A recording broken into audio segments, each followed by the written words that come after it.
If you live in the London community and are concerned about the cross light intersection of London Power Road and FM 43, you may be one of those community members that are pissed about what's going on. Basically, a lot of people are complaining about the light that's happening, to where no one knows if it's turning green or not. I mean, it's like in that movie Cars, where the light always blinks yellow. But this ain't no movie. This is a real deal. If no one knows where they're coming or going, it could really cause an accident. What is TxDOT saying about all this?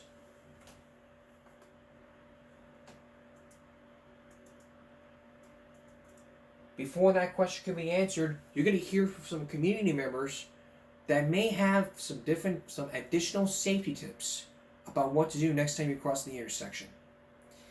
Here's my very good friend, Tony Halamir. Presidents Frank Flores and Daisy Martinez echoed each other's statements when approaching the intersection of FM 43 and London Pirate Road. When you approach, wait, hesitate a little bit, wait a few seconds, and then you take off. When my light is green on Pirate Lane Road, I have to hesitate and make sure that it's safe for me to go through. The residents proposed potential solutions for the intersection to improve safety.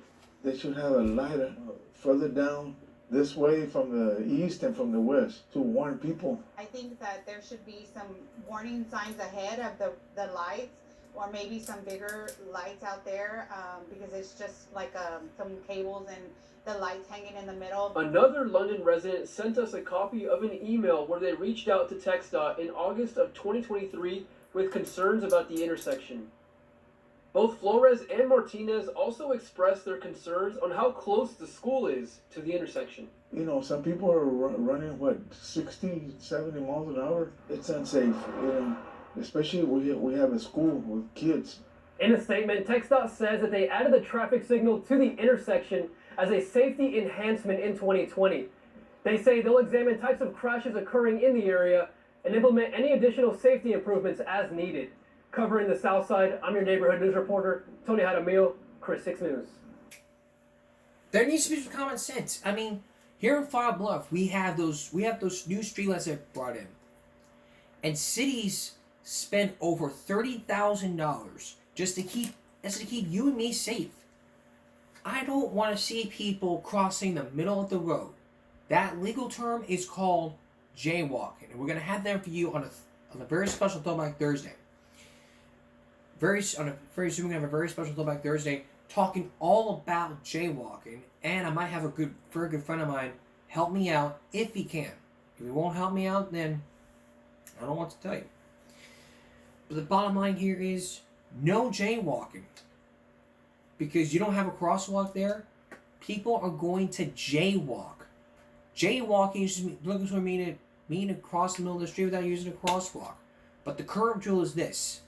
If you're gonna do it the dumb way, if you're gonna jaywalk the dumb way, you are going to jaywalk the smart way. That's using your curb. You stop, you look left, look right, look left, look right again, and only when it's safe, you cross the street. It's not rocket science. Worst thing is, though, your grandmother hitting you in the car. Backing you in the car.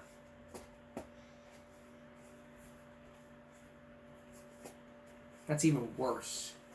You wanna go to McDonald's? Then walk right. You wanna go to McDonald's? Then walk right. Walk right. Walk right. They don't let kids like that at McDonald's. That is funny to look at. But still, there ain't nothing funny about raising some common sense.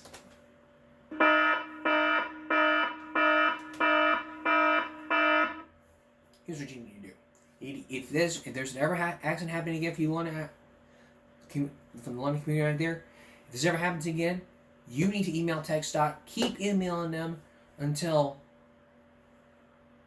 they stop sticking their heads, until they stick out their necks Stick out like a sore thumb and say, we need to do something and we're going to do it right. Stick out your thumb. As members of the community, we got to band together when it comes to safety. We need to live in a community where all our children play, go to school, hang out with our friends, play at parks. We don't want to be in a community to where a homeless person sleeps out in a public place. We don't live in a community where people jaywalk.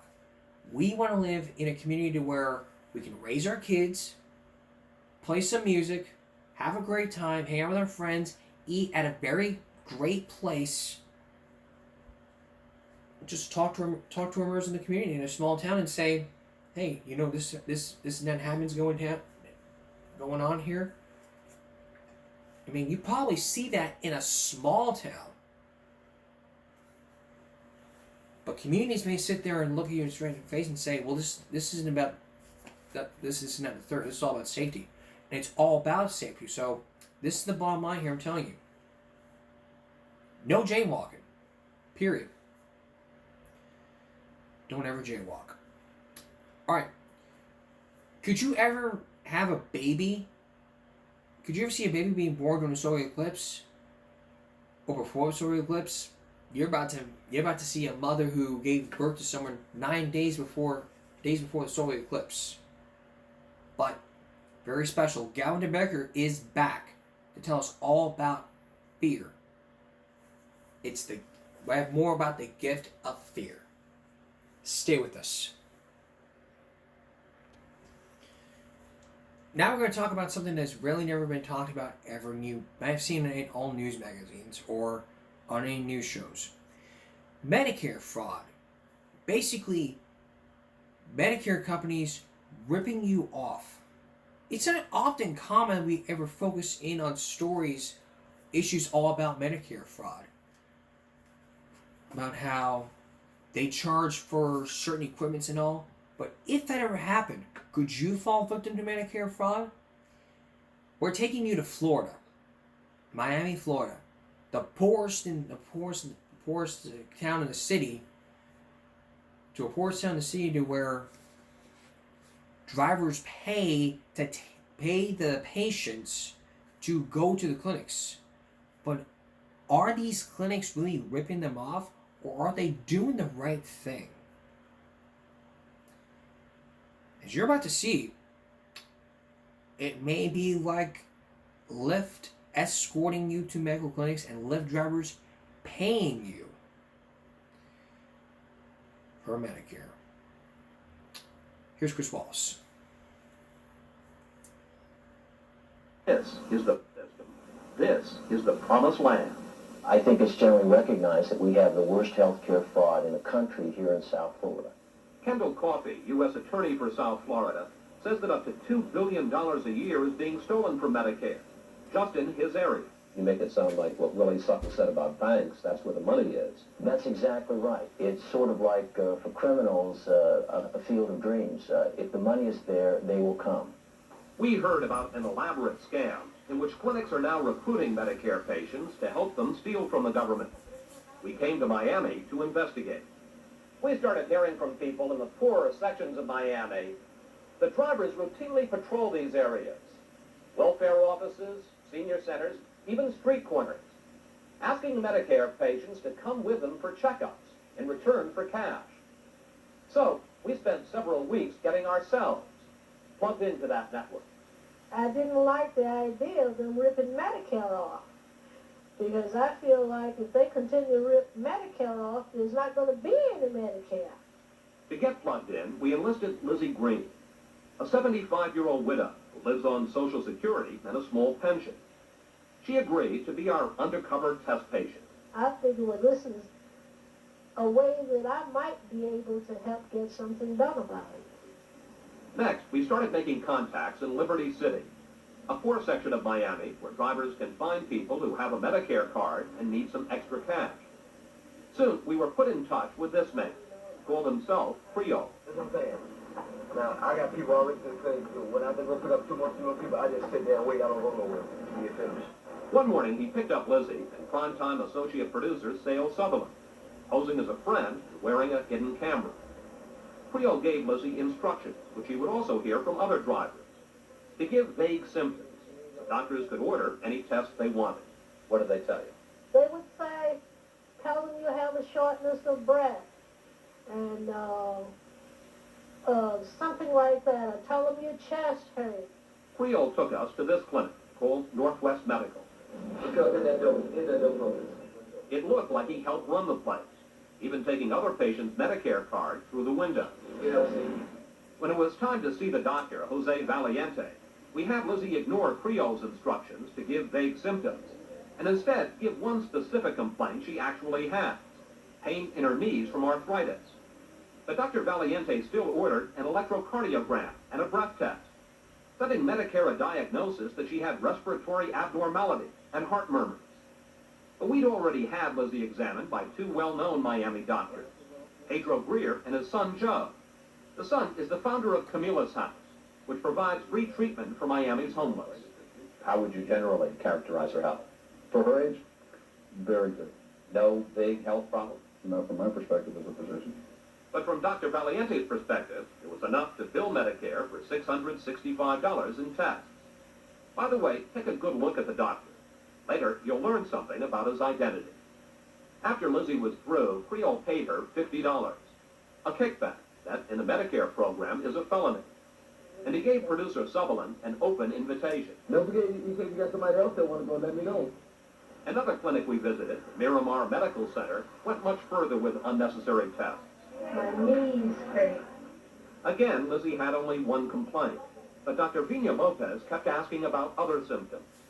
Numbness in the hands, chest discomfort. No. What about shortness of breath or colds? Despite saying her only problem was with her knees, Lizzie was given a breath test, an EKG, and a battery of blood work. Weeks later, we learned the clinic had billed Medicare for more than $1,400, including a $900 test for allergies. We asked Dr. Greer if there was any justification.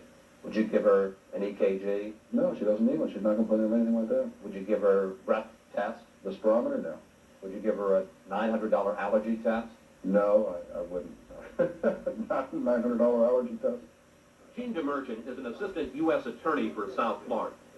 Couldn't it have been that she walks into a clinic, she's a new patient, so they want to give her a thorough checkup? No, Medicare does not pay for checkups. Medicare does not pay for preventive medicine. Medicare pays for the treatment of a specific diagnosed illness. We told Lizzie about one more test the clinic had ordered. I don't want to get too personal here. Mm-hmm. They also charge for a blood test for syphilis. Oh my God. Oh no. You bet. I never had anything like that in my life. I've never had no kind of diseases. What did you go in there complaining about? My knees. Well, when you sit, don't say nothing. They love that. One of the other patients who was driven from Miramar with Lizzie said he was a regular there. If they pay you the first time you come here, you can pay the second time you come here.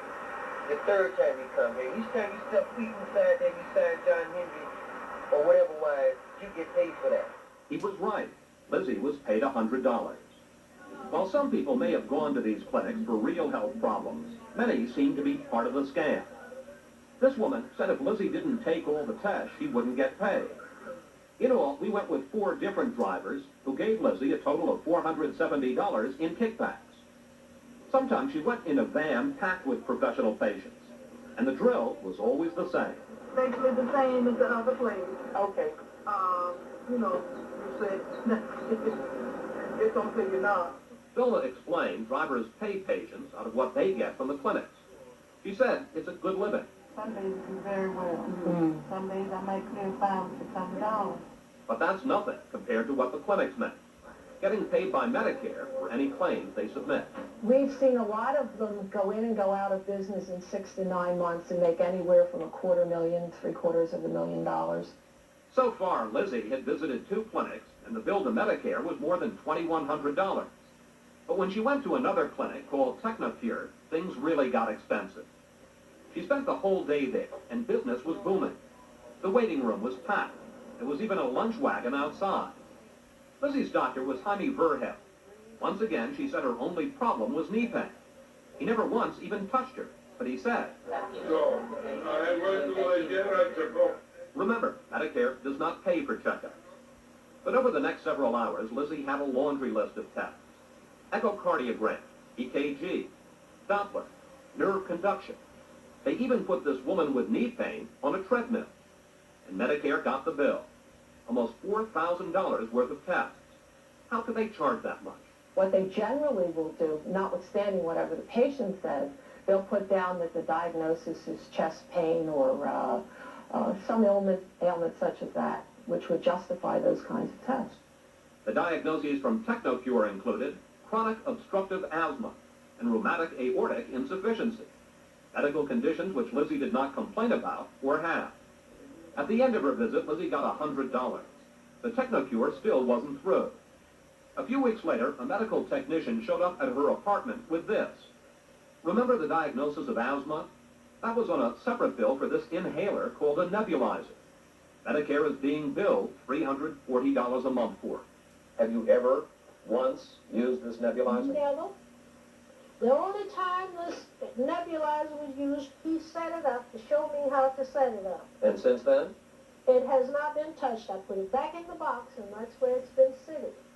That makes our running total so far, visits to 3 clinics, $6,746 in Medicare bills. Whenever Lizzie went to a clinic, the first thing they do is take her Medicare card, or red, white, and blue as it's known on the street. Because they know that once you have that Medicare number, You can bill thousands and thousands and thousands of dollars. You can bill for a series of tests this month, and 6 months later, using that same number, you can come back and bill again. and we found that some clinics bill even if you don't come back. Lizzie visited Northwest Medical on March 2nd and had a series of tests. But Medicare was also billed for follow-up visits and more tests on March 18th and 21st, a total of $545. The problem is, Lizzie never went back to Northwest, never had those tests.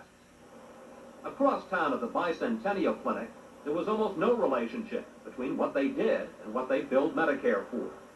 The doctor's name is Miguel Gonzalez, and once again, Lizzie had only one complaint. My knee. Now, watch the total physical exam that Dr. Gonzalez gives her.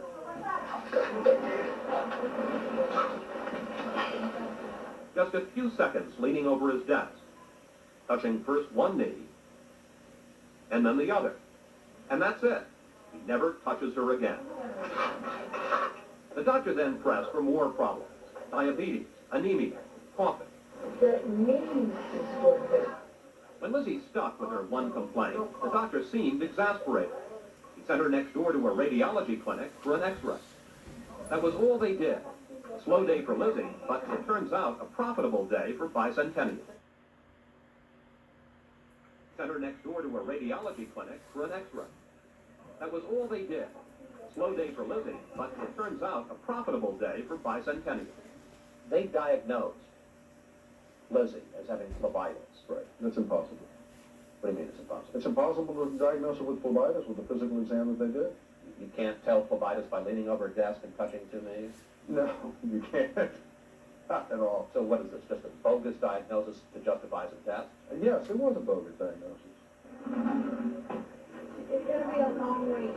Even though Lizzie was only given x-rays, Medicare was billed for a battery of procedures. Doppler tests, artery scans, lower extremity scans, over $800 in tests that were never performed. We only spent a few weeks going to clinics, but we found that once you're in the loop, you can go as often as you like. Just ask Tommy Miller. I figured it's easy money. Half a day's work. Miller spent a year and a half going to clinics around Miami and getting paid for it. No bones about it. You were a professional patient. Yeah, you can say that. Yeah, making that money, you know.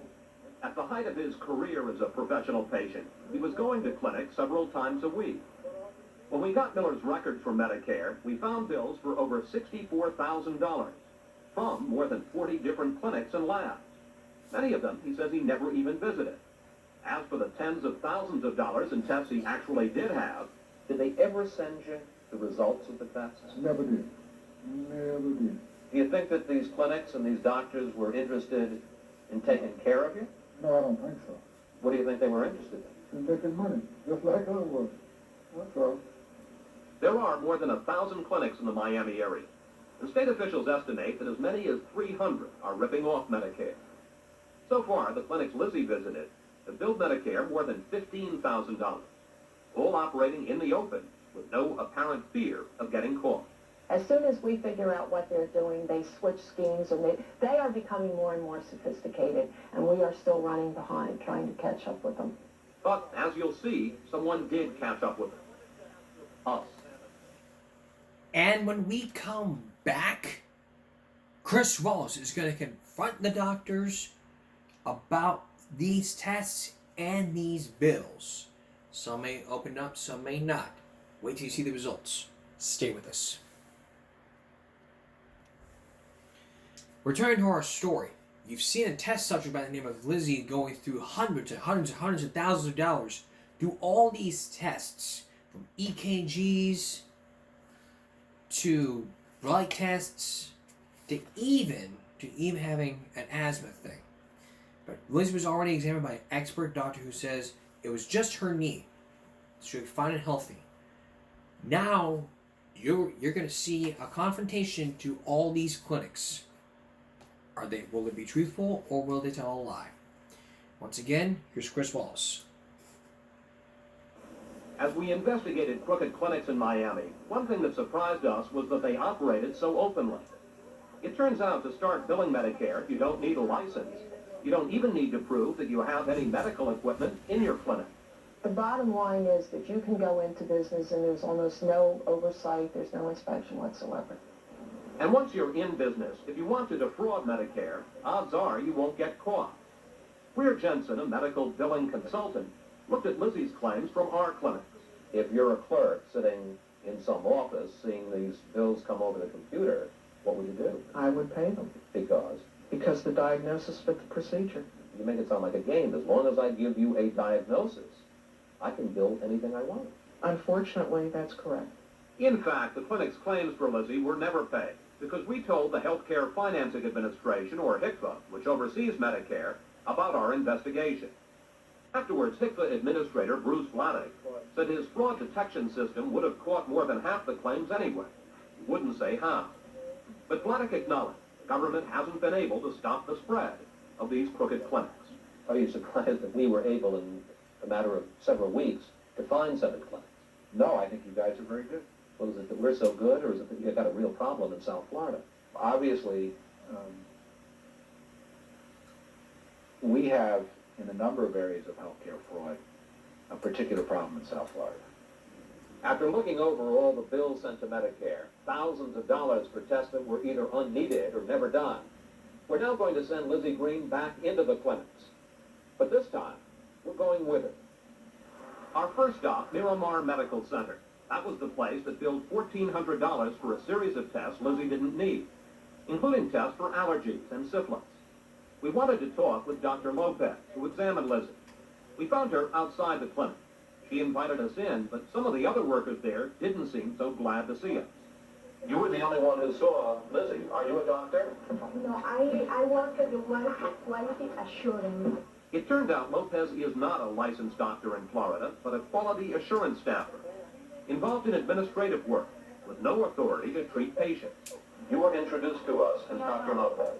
Okay. Me llama aquí, doctora. They call me Dr. Lopez here because I'm a doctor in another country. She told us she's a doctor in the Dominican Republic, and that all she did with Lizzie was write down her symptoms. So who made the decision to give her all of those expensive tests? Dr. Castillo. She's talking about Jesus Castillo, the owner of the clinic. After waiting more than an hour for the doctor, we decided to pay a house call. Dr. Castillo, Chris Wallace from ABC News. How are you? We asked about all those tests they gave Lizzie. Castillo said we would have to look at her file. Well, I want to know something. Do you pay patients to come to your clinic? No, I'm sorry, I don't. Because this woman was paid $100 to visit your clinic and to take these tests. She was paid by Evelyn, who comes to your clinic often, a driver. I don't know if it's Evelyn, but Well, the people at your office know Evelyn. I don't know, sir. We wanted to ask Castillo more questions. He said, talk to his lawyer. A lot of doctors didn't want to talk with us, such as Jaime Verhel from the Technocure Clinic. That's the visit where Medicare was billed almost $4,000 for tests Lizzie didn't need. She said the only problem she had was that she had knee pain. When we found him outside another clinic, the first thing Verhel did was hand us a business card for his lawyer. Could you explain to me why you charged $4,000 when all she had was knee pain? Do you have a reason for that, Dr. Verhel? Doctor? Can we come in?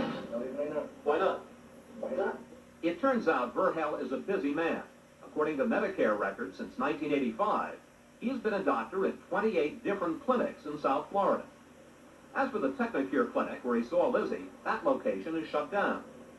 We were surprised that such a busy and apparently profitable operation would close. But Prosecutor Demergent says many clinics do this.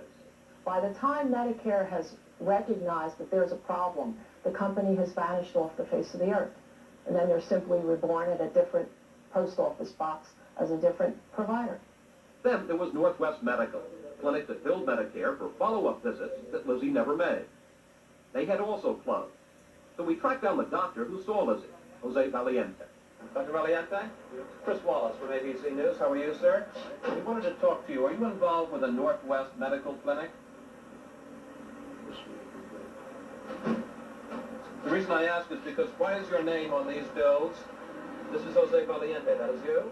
If we seemed a bit confused, it's because the Jose Valiente we were talking with was not the same Jose Valiente who examined Lizzie. And there's only one doctor with that name licensed in Florida. This Dr. Valiente said he used to work at Northwest, and it was his billing number that appeared on the claim sent to Medicare. So who was the man who saw Lizzie? We showed him our hidden camera tape. I don't know these men. What is your name? He said he was you. Well, it's so obvious that he's not me. And he ordered these tests, and he put his name down. Well, that's forgery, my friend. In other words, a man impersonating Dr. Valiente not only saw Lizzie, but used his name to bill Medicare for $545 worth of bogus tests. But one clinic was still in business, Bicentennial Medical Center. Outside, we saw Lizzie's doctor. We sent Lizzie in to see you. He invited us in, but said we had to speak with the clinic owner, Milton Gari. We told him about Lizzie's visit there, that Medicare had been billed $800 for tests that were never done. I'm sure that if we billed for the test, they had it done. Why are you sure of that? Sir, we never bill for anything that we don't do. You don't run up bills for Medicare? No, sir. You don't bill Medicare for procedures you don't do? Never have I have done that.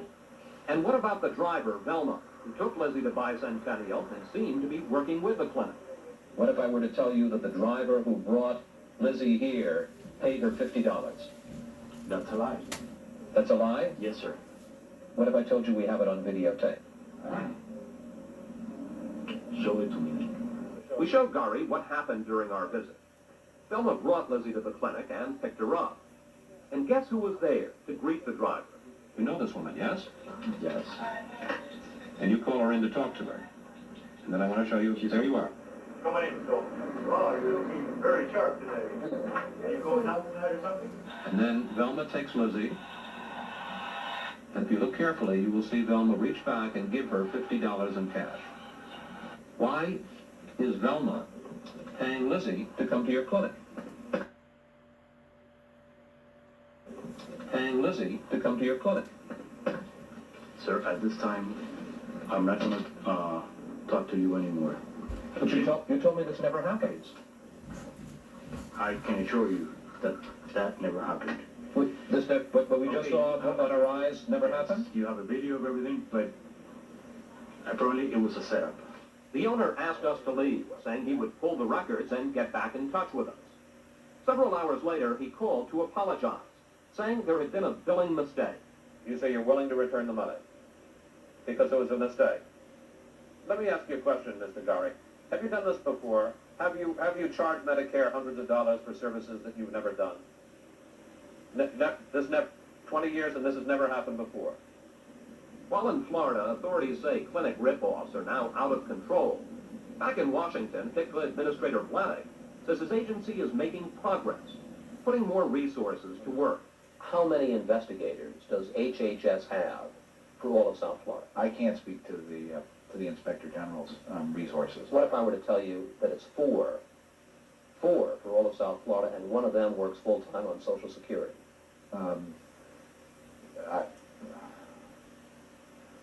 I think it would be good if we had more. There is one other aspect to at least some of these clinics. Not only are they ripping off Medicare, but consider the way they're dealing with patients, even those who are part of the scam. Unnecessary tests, bogus diagnoses, unlicensed doctors. Dr. Joe Greer says that while we knew the state of Lizzie's health, What about all the other patients we don't know? Or perhaps haven't had the opportunity to have an appropriate exam and have been ripped off? What if something was missed? these crooked clinics in Miami are making money, stealing as much as $2 billion a year from your taxes. After months of helping in our investigation, Lizzie Green says authorities must find some way to put an end to it. Unless something is done officially, there's nothing else I can do about it. I've gone in there and tried to get them exposed there. Now it's up to somebody else now. Once again, we want to reassure you that we told Medicare about the $15,000 those clinics billed for Lizzie's treatment, so Medicare didn't pay the claims. And as a result of our investigation, the Inspector General's office for the Department of Health and Human Services is conducting its own investigation into the clinics we visited. By the way, we donated the $470 Lizzie received as kickbacks from drivers to a scholarship fund. Wow. If you think this is over, Chris Wallace is coming back with some repair ripoffs. You might be surprised. Stay with us. In case you have any old VCRs or any broken electronics, you may want to listen to this next story. It deals with something we all know. Repair fraud. You may have some broken VCRs, they shred your favorite tape.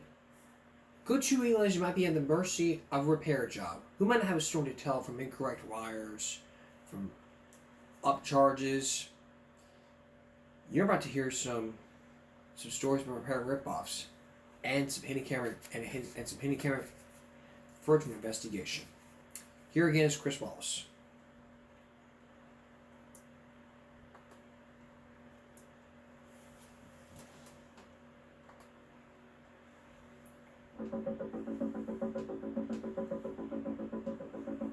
It is one of those human dramas played out every day in millions of homes. The VCR shreds your favorite tape. The computer screen goes blank, and you're suddenly at the mercy of a repairman. Who doesn't have a story to tell? They had wired it incorrectly. They put blue on black or black on something. Every screw is out of it, the whole guts are out Now of it. they said it would be $250 because they So now... they can literally say anything to you. I think they were trying to take advantage of it. It's the number one way in America that you get exploited. Period. It's a suspicion that turns out to be well-founded. Just ask longtime TV repairman Mike Nixon what he used to think of customers. They were basically putty in your hands. They had no way of knowing what was wrong with their television or what needed to be done to it or how much it would cost. Florida investigator Rick Beasler has spent years going after crooked repairmen. From our investigation, we would estimate that millions of dollars a year nationally would be lost to dishonest repair people. So what are your chances of getting a fair shake at a repair shop? To try to find out, we took these 15 machines, different models of VCRs, compact disc players, and personal computers, to repair shops across the Washington, D.C. area. The one twist was, we knew what was wrong with all of them. We knew because we put the problems there ourselves. Electronics expert Jeff Atkinson led a team of technicians who went over our 15 machines to make sure they were working well. Then they introduced a flaw into each machine that would be easy to spot and fix. Capstan belt should be underneath. On our VCRs, a rubber belt was slipped off its drive wheel. On the CD players and computers, an internal plug was disconnected and laid to the side. So these were all minor repair jobs. Minor. Minimum labor. 1 hour. And any new parts? No new parts, no. None whatsoever. And should have been in terms of the cost of the consumer? Cost-wise, anywhere from $35 to $60. Once all the machines were ready, we had producer Kathleen Pierce play the part of the helpless consumer. She took our machines to repair shops, big chain stores and small independents chosen at random. After the machines were fixed, she went back a few days later to pick them up, and we went along with a hidden camera. I'm picking up a CD. This repair shop in Virginia didn't charge us a few dollars to reconnect that loose plug. Instead, It's got a new laser in it. The laser is actually brains and the whole most expensive part in the unit. It sure was. The bill was $224. That's more than this CD player sells for, brand new. I can't believe that the laser effect is the same. Yeah, they come bad right out of the box. What makes lasers go bad? They wear out. They have it's like a light bulb. We didn't do any better with some of our other repairs. At this big computer store in Arlington, Virginia, instead of just reconnecting a plug, they said they had to do a much bigger job. What was the deal on it? I replaced the keyboard. It wouldn't respond to the system. So it was cheaper to down and if I got into a new keyboard, you're saying? Oh, yeah. Then It's not repairable.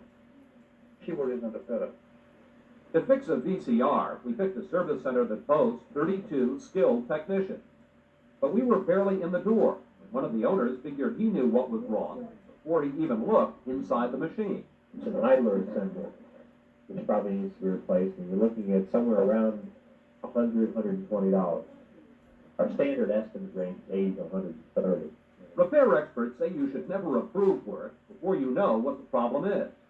But we went along and okayed anything up to $130. We weren't surprised a few days later when the bill came to $135.65. I'm just wondering why it was so expensive. That's not really expensive. They claimed they'd had to do all kinds of complicated work. There's not one part. It's a servo mechanism, but all the moving parts from there. A lot of tape guides and switches.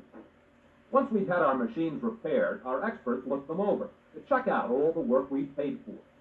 That big repair job on the VCR, Atkinson didn't find a trace of it. All the things they said they did, the disk assembly, the servo circuit, they didn't do any of it? No, they didn't do anything to it. They put the belt back on and sent it out again. They probably didn't even clean it. But they charged us $135. They stole $135. And what about that new keyboard for the computer at a cost of $168? Well, they sold us our old keyboard back. They did not replace it. And it should have been just a minimum repair on this again. $35 to $55 to reinstall the connector, test it, and If we were surprised by what happened to us, repairman Mike Nixon wasn't. He estimates half the industry is crooked. He described one scam he was a part of. If a certain size television came in, it was going to be a certain price, no matter how much or what needed to be done to it.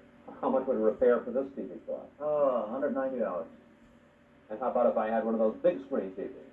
Probably $700. But you're saying that the cost of the repair depended on the expense of the TV. It had nothing to do with what was wrong with the TV. That's right. After inspecting all our repaired machines, we tallied the results. Only 3 shops did a thorough, honest job. 4 others were borderline cases. The remaining 8 flat out stole your money. Rip you off. You're telling us that our worst fears, every paranoid thought we ever had. That's true. You have no idea what they're going to do to your unit. You're at their mercy when you walk in their door. But we weren't at their mercy. We went back armed with the facts and our primetime cameras to demand some explanation. We expected apologies, perhaps refunds. What is problem? The problem is that you charged us $90. Instead, we got some hard lessons in the rules of the repair game. This laser didn't work when you unhooked that wire. Rule number 1, what the customer doesn't know won't hurt it. The store that charged us $224 to fix our CD player, they insisted they really had found a defective laser in our machine. You probably put touch probes to the laser and the laser didn't work. You can't fix the laser. Because it would have had output. He would have never replaced it if it didn't. Sounds good. The problem is we sent that old laser to the manufacturer. We tested it and found it was in perfect working order. And here's their letter. They say nothing's wrong with the laser. It's in perfect condition. So what's your point here? What are you trying to do? You come in here sabotaging your player. I don't understand you sabotaging your player and telling us to fix it. Because we wanted to see whether you'd do it honestly, and you didn't. We'll take your business somewhere else. Later, this store wrote to us, insisting our disconnected plug created the same symptoms as a bad laser. They said, quote, any competent technician might easily have performed the same repair. But their letter didn't offer our $224 back. Kim is the owner. Kim is the one that repaired it. At another store, rule number 2, blame the other guy. We were looking for owner John Kim, because here they charged us $98 for parts they never installed in our VCR. One of his employees defended the boy. If he's made a mistake, he he's an honest person. But when Kim finally appeared, they went in the back for a quick strategy session. The parts had been put in the set. I don't know how you're gonna tell them any different. One way to tell us different was to blame someone else, like the store's former manager, who they said had just been fired. This man here that wrote this ticket up is fired. You paid cash, right? Yeah. No check. Yeah. Okay, how I know that this man didn't put this in his pocket? But we did know. Our hidden camera clearly shows that the man who took our money wasn't some phantom manager, but the owner himself. We get exchange keyboard from California, we get new keyboard from California. Then there was rule number 3. If it ain't broke, still fix it. We confronted the man who charged us $168 for a new computer keyboard we never got. You replaced the keyboard? Yes. No, you didn't. You didn't replace the keyboard. Well, in fact, you just sold us our own keyboard back. No, what we did, we replaced the board and the keyboard. The service representative and his boss, Fred Marvatsian, insisted they had replaced our keyboard, promised to show us the paperwork as proof. But we showed them some proof of our own. Before we brought it in, we had marked the undercarriage of this keyboard with an ultraviolet ink. I want to show you something. You see those marks there? Yes. Those marks are the marks that we put on this keyboard before we brought it in. You sold us our own keyboard back for $168. I was not aware of it. The company was not aware of it. It may have taken ultraviolet ink and network TV cameras, but by the end of the day, the store invited us back for a once-in-a-lifetime moment most consumers only dream of. The manager said his service representative had been unable to produce that promised paperwork. So what has happened to him? He's not working with us anymore. He's not. The manager gave us a refund check for $168, and he insisted this kind of thing had never happened before. That's one incident that could be somebody's mistake, one man's mistake. Just one incident? Yes, I have not had this incident before. This is the first time. It's the first time. Now what you've seen is at stores. When we come back, we're going to show you how they can do it right in your own kitchen. You may be surprised. Stay with us for part 2. Returning to our story, if you always thought your home was your castle, think again. For many repairmen, the answer could lie right in your own kitchen and your own home. Yes, the experts warn you should always take extra precautions when you're dealing with repairman for kitchen appliances, whatever. And that could be money out of your pocket. Here's more from Chief Correspondent Chris Wallace.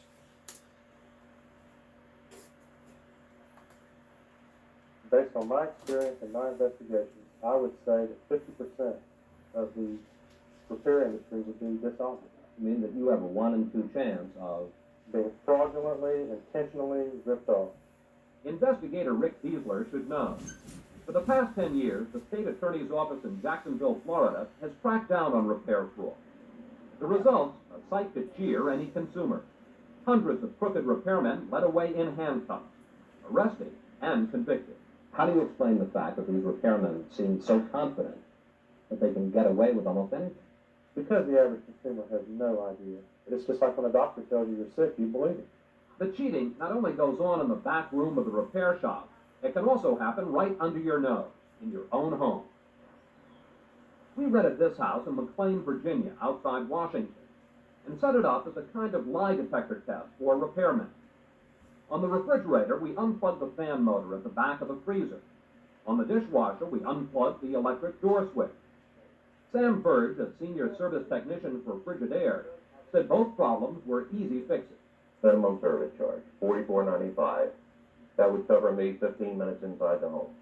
We not only altered the appliances, we also made some adjustments in the kitchen.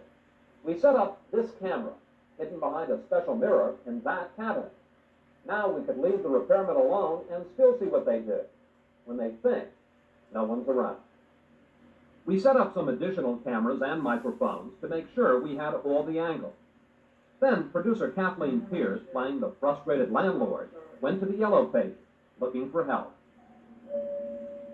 The first repairman who showed up to fix the dishwasher, Robert Love, did just what he should have. He reconnected the plug for a minimum charge. Running wire. Walter No was our next repairman. He too had our dishwasher working within minutes. But there was one difference. Walter said he'd had to replace the door switch, not just reconnect it. And he even left the old switch behind. Even though we'd been watching all along, we had no idea we'd just been conned until we reviewed the videotape. Here, you see Walter spotting the problem and plugging the loose wire back in. But then he slipped out to his truck and picked up something, here, in his left hand. It was an old, faulty door switch. He put it on the counter, which is exactly where it stayed until he gave it to our producer. We'd just seen one of the most common scams in the repair business, and it wasn't the last time. Consider the case of Jun Villafuerte, a repairman who showed up to fix our refrigerator. Remember, the only problem is a loose plug on the fan motor. Jun told us almost immediately that the motor had to be replaced at a cost of $133.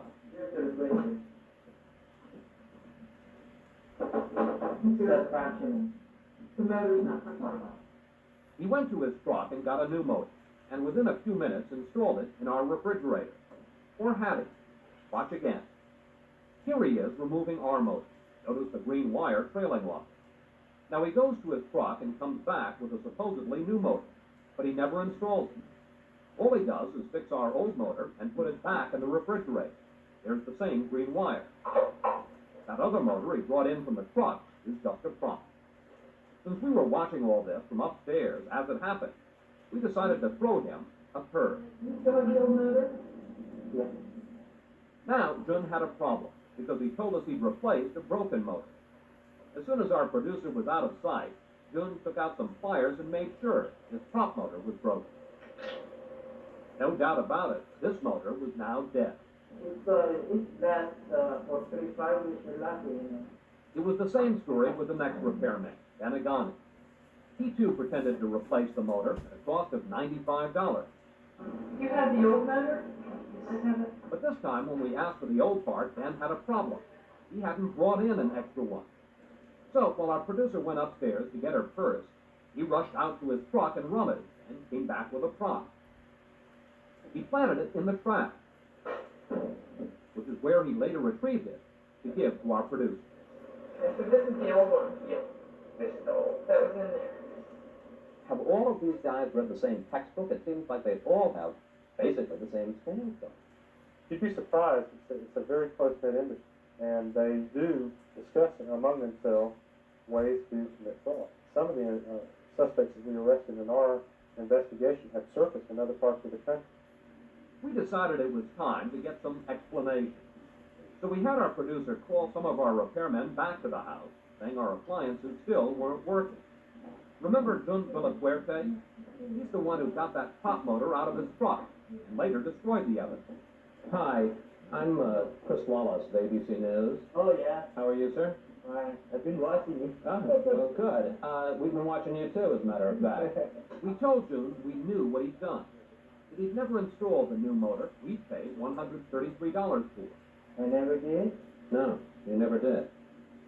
No. You never replaced the motor. I did replace that. You did? Uh-huh. Well, let me show you something. Stay right there. We had a camera here, and they were shooting you while you were doing the work here, and you never replaced the motor. It was then that June taught us another trick of the repair trade. No matter what the evidence, no matter how conclusive the proof, deny everything. We showed our undercover tape of his work. He insisted we had a bad angle on the action. You did not see me inside. But we had a camera on that, too. And what about his frantic effort to disable that prop motor? Now, look what you do. You start cutting pieces off it. No, that's not. June insisted he'd done that for safety reasons. And finally, what about the ultraviolet mark we put on our motor, which proved he'd put back the old one? There are our X marks. And you know where we found this motor? Right back in the freezer.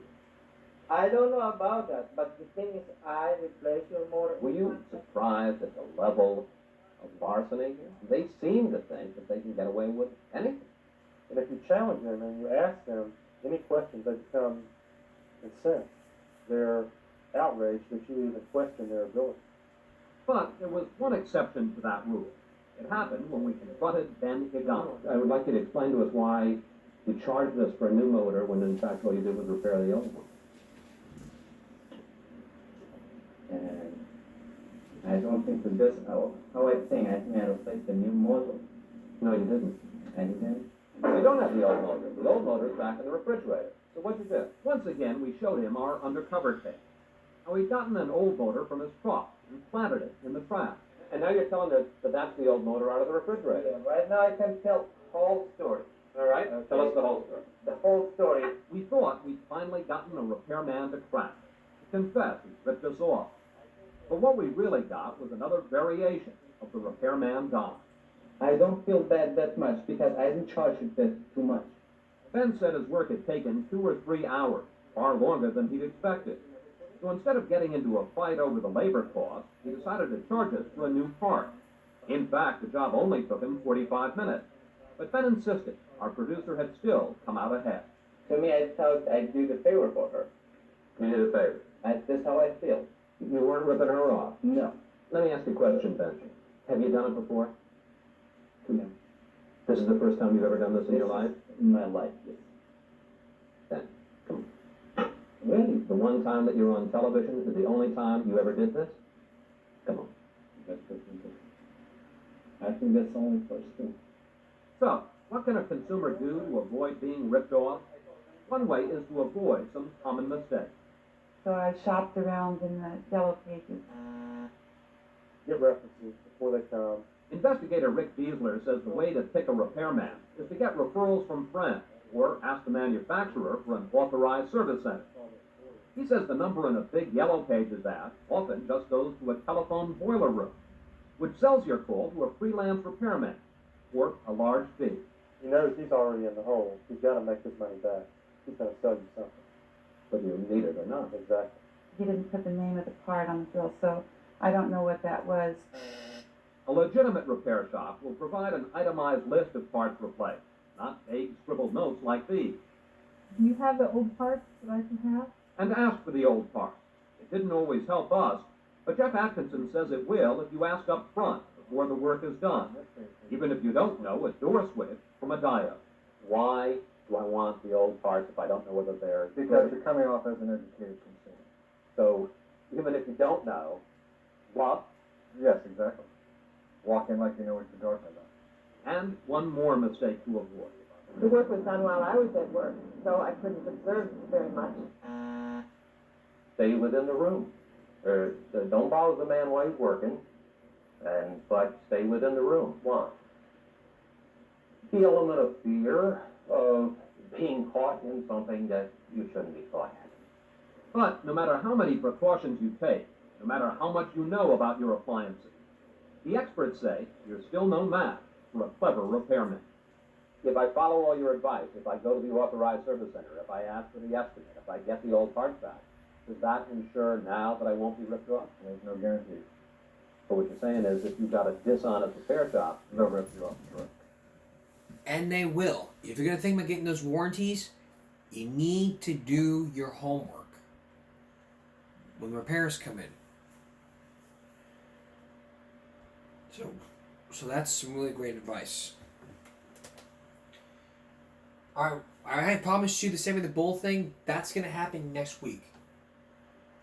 But we still got more repairs to talk about. And on that time, we're going to be dealing with the perfect crime. What's the perfect crime? Well, here's a preview.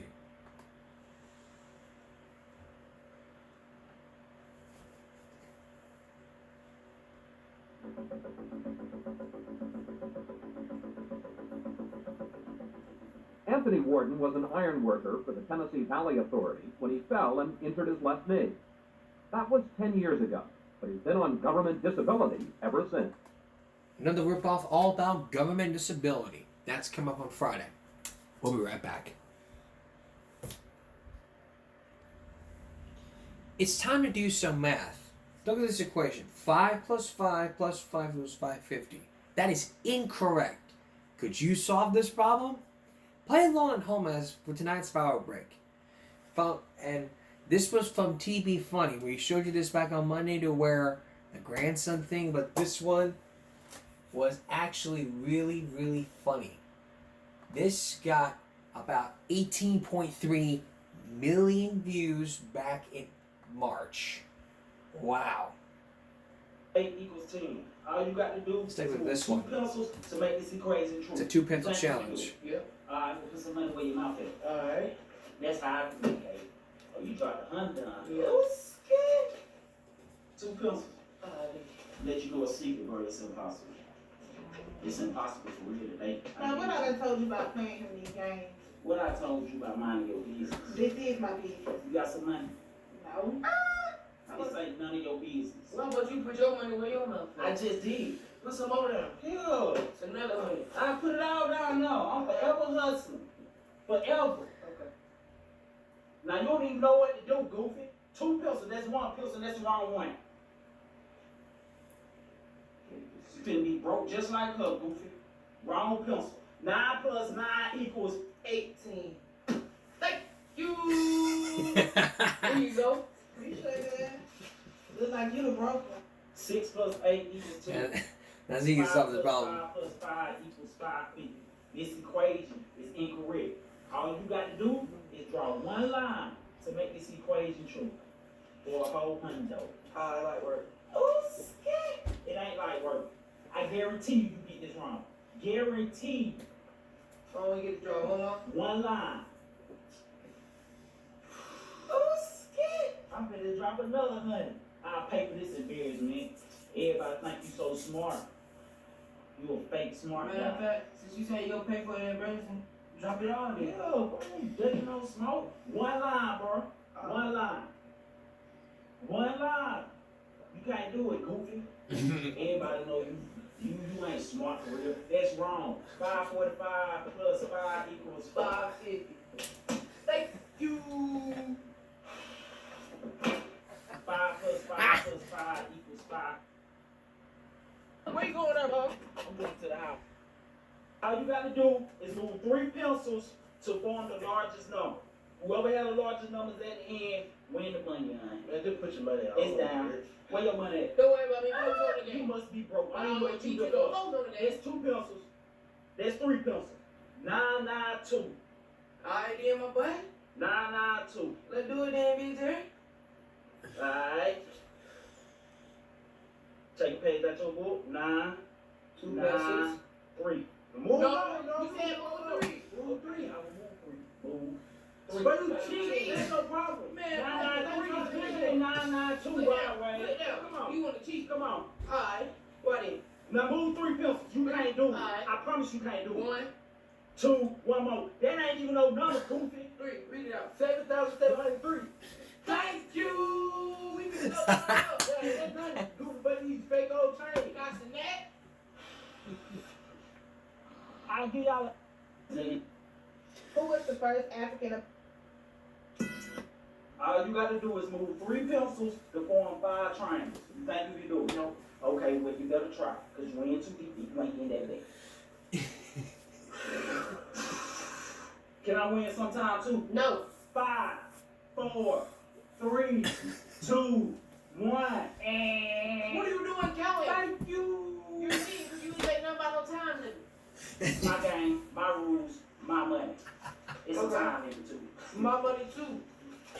Play me again. My Come money on, what ain't that about words? Cheater. Put it down. Cheater. If you ain't cheating, you ain't trying to win, Goofy. You learned that. 5, 4, 3. That's 2 pencils. 1, 2. You got 1 more pencil. 2, 1, and 1, 2, 3, 4, 5. Thank you. I don't gotta play again in the club. They know I'm a walking ticket. ain't no way. I'm a daddy girl. Of course I. Yeah, man, go make money. My son got it all. Man, I ain't got time to be playing no games, man. You got yours? Yeah, I make money. I'm talking about yours. Where yours at? I got a plan. What plan? What? Listen, believe. Oh, no, man.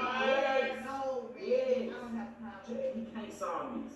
You wrote it about 2K game, man. You got some money? Yes. Alright, put it down.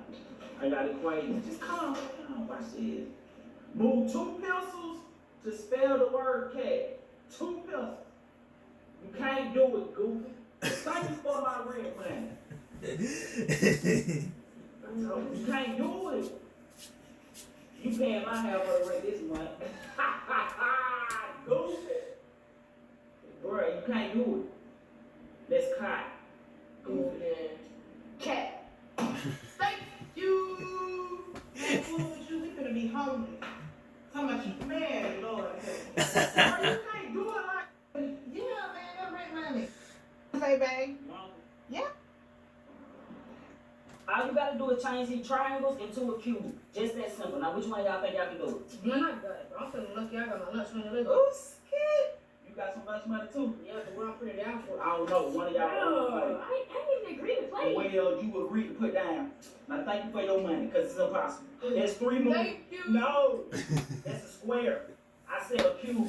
That's the same thing. No, it's not. Only thing the same is me picking up my money. And I ain't even putting I it need down. my watch your shoulders. You ain't getting no lunch money back. This man gonna take You my gonna money, be hungry. and I didn't even agree to play. So now you scamming them? Ain't nobody scamming. Put it down. Give my lunch money. You ain't getting no lunch I'm in the money winning back, bag, boy. I got you. You ain't, he ain't gonna win. What I gotta do?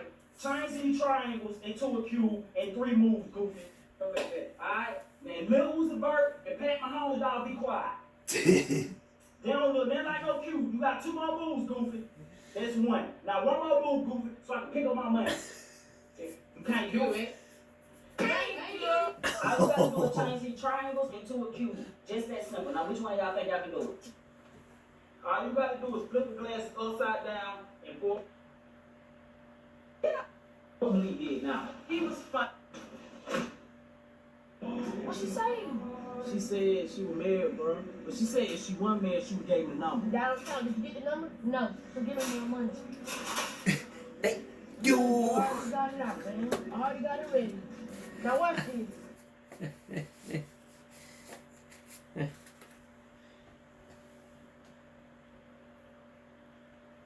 Here's one more, and then we are going to be done. Paper shredder. That sucks. Thank you. Fleas and ticks suck too. Celestial can help with this one. One color provides the longest lasting protection. No, I don't got no money for you on Malik today. He always get it right. Malik is asleep. Do you have some money? What they gotta do with anything? His friend is over here. Man, I don't got time for that. $20. I'm only playing cards. You got it on the last time. He better get it wrong this time. You got some money? Yeah. Oh, you got that money, bro. Let me see. No, man, chill. You win all this. Alright, all you gotta do is move 1 pencil to make this equation true. Alright? But the key is you cannot wake Kanika up at all. That mean you don't know it, Goofy. I told you. Move 1 pencil. What you ain't on? Thank you for your money. 8 minus 5 equals 3. Don't ever doubt me. They don't look like they wrong to me at all. You see what I'm saying? With my trust in you. Foaming hand soap is great, and these bottles. All you got to do is move 1 pencil to make the equation true. Think you can do it? Yes. Alright, put some money down there, player. I got a little 20. Alright, go with you. Alright, y'all at home help me figure this out. If you watching this video, drop it in the comments. 9 plus 7 equals 4. Yeah. How many pencils I can move? 1. 1 pencil. Yep. 8 minus 7 equals 4. No, incorrect. 8 minus 7 equals 1. You know that.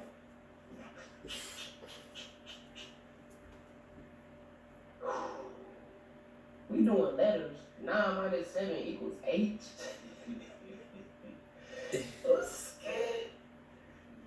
Scared. 9 plus 1 equals. No. Scoreboard font. Okay, look, can I move 2 pencils? Nope, only 1. Nope, only 1. Might be hard for you to move 1 pencil. 5 plus 7.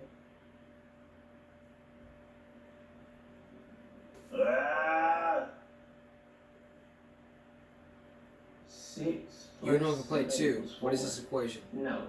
Bro, are you sure it's a possible way you can do this? Yes, I'm By positive. moving one pencil. Yes, You sure? positive.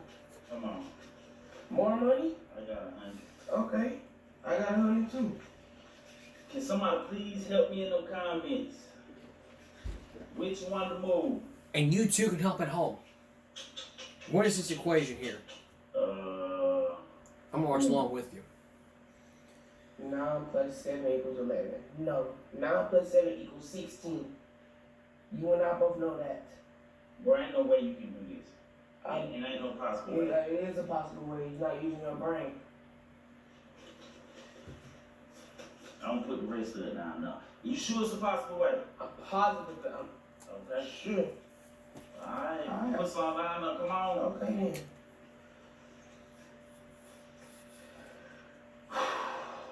I did 5. Oh. 0 plus 7 equals 4. No.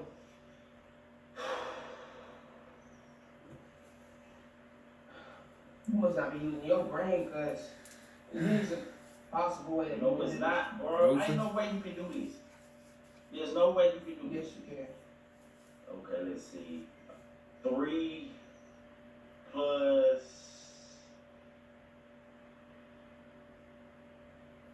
C equal 4. That's Now what is that? algebra. Bro, tell me. Algebra. Okay. Want me to tell you? Yes, and it better be a possible way. Alright, what is? Make that a 3, but make it a negative 3. Negative 3 plus 7 equals 4. Thank you! Bro! That is funny. Yeah, we can throw. I think we can throw in one more. It might be a challenge for you. This is why I stopped shopping on Amazon, and you Again, should it's too. from Don't spend another TBS dime on ASF. Amazon until you watch this first. Let's take a look. And I'm gonna help you out along the way, so you better be watching at home.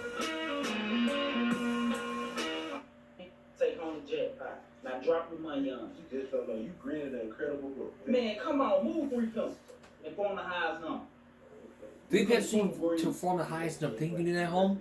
Okay, I ain't got to stand on smart. 9, 9, 2. Okay, first boy, yellow bus. 9, 9, 2. You remember that.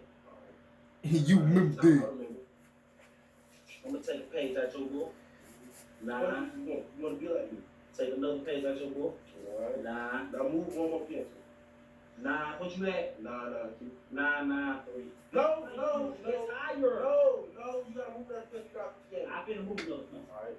Move. 9, 9, 3. Thank you. Hey, bro, stop cheating. Hey, bro, I'm not fucking that. Everybody got my face, but they ain't gonna make me get that money back. It's over with. Over with. Call Malik. You might care about no Malik. What did you do this time? I ain't did nothing. Scamming my cousin? I don't talk to nobody unless they money down. Put your money down. How much that is? 200? You got to check. Let me tell you the rules. Move 3 pencils to form the highest number. Alright?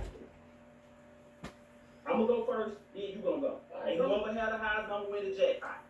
Now watch this, goofy. 1, 2, I still could beat you. 3, 1709. Can't get me higher than that. Can't get anything higher than that. It's a piece of cake. Man, no, 1709, remember that. Tell us on a piece of cake. But you can't get higher than that. 992, that's what you had. That's what you need to worry about. Cigarettes. How much you had again? Broke boy. 1709? Yeah, 1709. Alright. 3 pencils. 1, 2, 3. 7703. 7,703. Thank you! You better go turn up. Hey, yeah, and you the goofy you fake change on. I'm not in the gas, broke boy.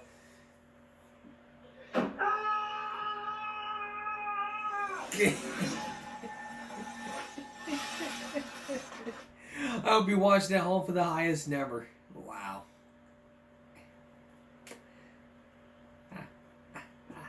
Wow. Alright, come on, Game Break Friday again. The perfect crime. Government disability. That's what's coming up on Friday. Throwback Thursday. Well, I will think of something. But in the meantime, that's all of Vision Game Break Wednesday going to Thursday. We'll see you tomorrow for Throwback Thursday. For all of us here at YouTube, and give me a break. Stop bullying, speak up. Concentration, not strength. No jaywalking. Respect your neighbors. Love thy neighbor. Honor thy mother, thy father. Fix your equation. Thank you. Have a good night.